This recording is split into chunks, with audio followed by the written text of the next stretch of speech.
Section 2.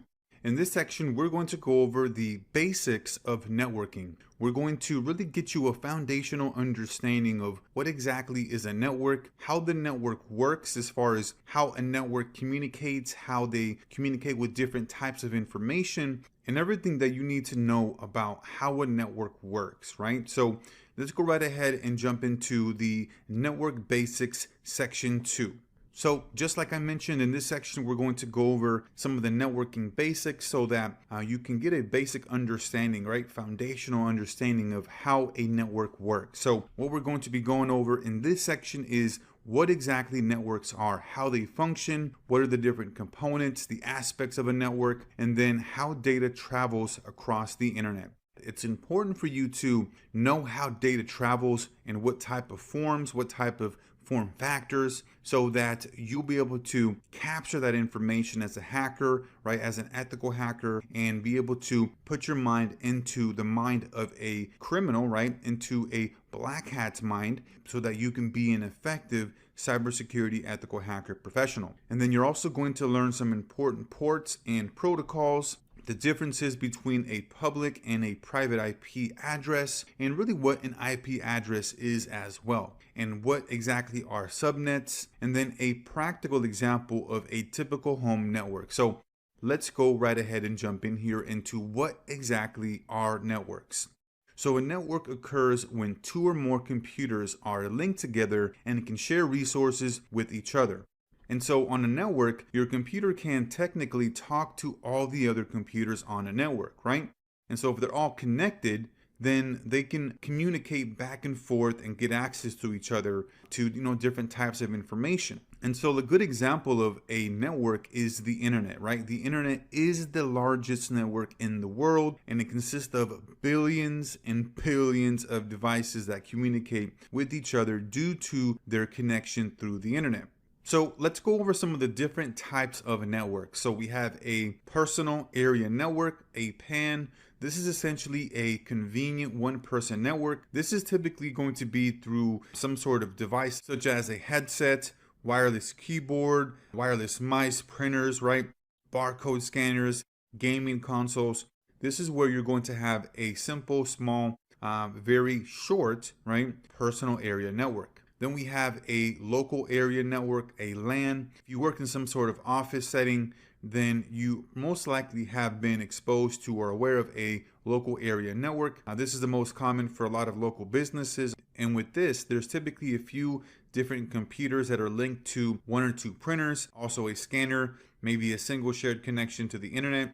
I remember years back when I had my office job, I remember the company had 4 to 5 different printers in the actual office, and depending where you were working, you had access to, a certain printer. So if you were, like, let's say in the north side of the building or the office, then you would have access to one type of printer and scanner. And then if you were like on the west side or on the south side of the office building, then you would have access to a different printer. So that's how you can think of a local area network. And then we have a metropolitan area network, and this is essentially where it covers an entire town or city. And then we have a wide area network, a WAN. This covers typically a geographical area.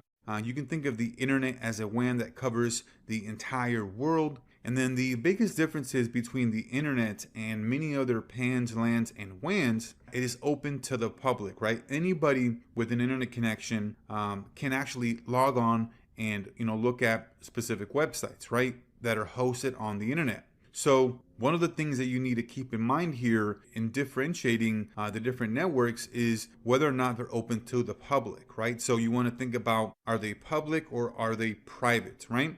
And one of the other types of networks that you may or may not be familiar with is an intranet. Now, when I was working in an office setting, we had a online database, which was an intranet for the company itself. 500 employees in the company when I was working at Zones, and what we had is a database essentially where we only could get access from within the company, or if we had access to the company network, right? And so nobody else outside of the company or anybody else outside of the the actual company had access to the actual network or the internet because it was only for employees. And so that's a private internal web platform that holds information, data, right, for the actual company. And that can also be susceptible to attacks and where, hackers are trying to gather that information because it's private to that company. And then we have a virtual private network. This essentially allows you to change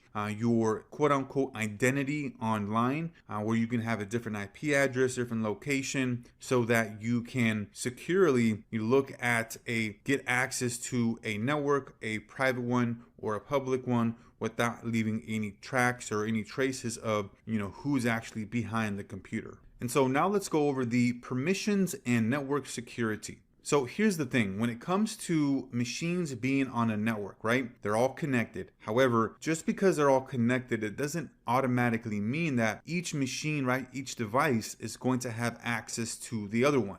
And so the only way that you're going to be able to get access to that other information on the other computer or device is if it's given access, right? If you're given access to that information.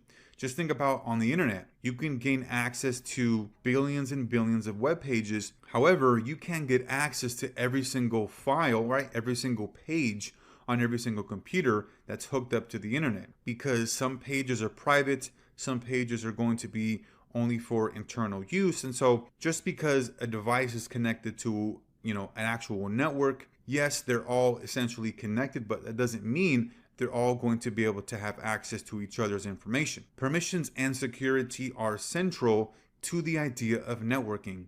You can only access information, like I mentioned, to information and resources only if that individual gives you permission to do so, right? And so with hacking, what you're essentially doing is you're gaining unauthorized access to a computer network by cracking passwords, defeating any type of security checks, bypassing antivirus, whatever the attack may be, right? You are hacking because you're getting unauthorized access, right?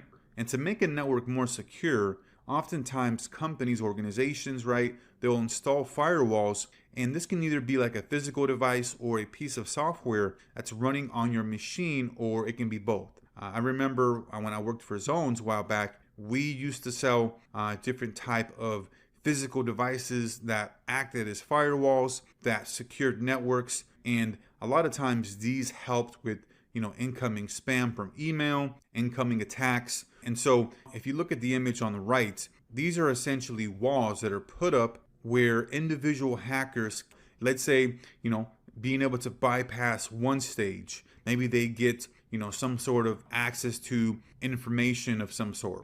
They are essentially reaching the actual end of their destination. However, they are getting blocked because there's a firewall right before they have the information that they're looking for. So firewalls are extremely powerful for being able to block any type of attacks, that are looking to gather information, steal data, whatever that may be, as far as having your antivirus there initially or having any other protection there. Having a firewall adds that extra layer of protection as well.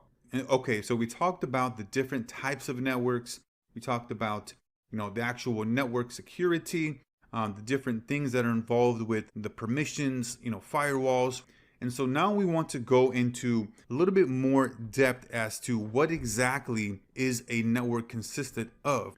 And so as you can see on the right hand side there, that's a visual representation of a network. So essentially here, to make a network, you need nodes and connections. And these are essentially the links between them. And now in most office settings, you're going to have wired connections because these are typically going to be the most strongest as far as connection speed, and they're oftentimes more secure as well. And so each node on a network needs a special circuit known as a network card. Now, a node is really just a device, right? A network card here is a network interface card that is essentially there to get the actual connection established. And this is a lot of times through either wireless or wired. It can be both. And so each network card has its own separate numeric identifier. and this is known as a media access control or a LAN MAC address. And so a MAC code is a bit like a phone number. So any machine on the internet can communicate with another one by sending a message quoting its MAC code. So this is how these actual network interface cards look like. You can see on the left hand side there's one for a wired connection, and then on the right hand side that's for a wireless connection. And especially now there's cards that have both capabilities for wired and wireless as well. And so let's look at the internet as a network. And so just like highways or railroad lines that connect towns and cities, countries, states, whatever that may be, right? Computer networks are often very much so elaborate, and computer networks are very much so the same. They're all connecting networks all around the world.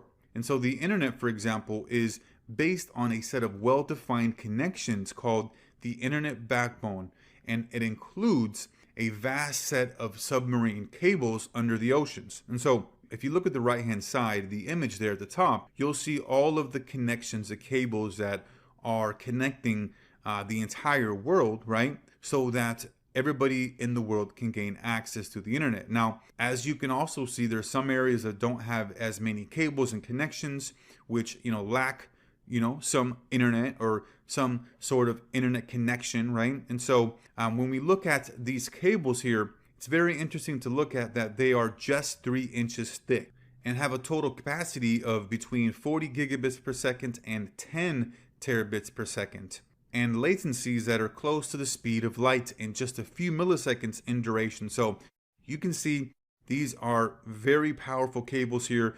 If you ever thought about how everybody in the world is connected through the internet, how can everybody, just get online and be able to look at somebody's website across the world, or get on a, Skype call with somebody across the world? It's because of these cable connections that are essentially allowing us to all be connected. And so that's going to be here for section 2 overview of the networking basics, and we'll see you on the next one.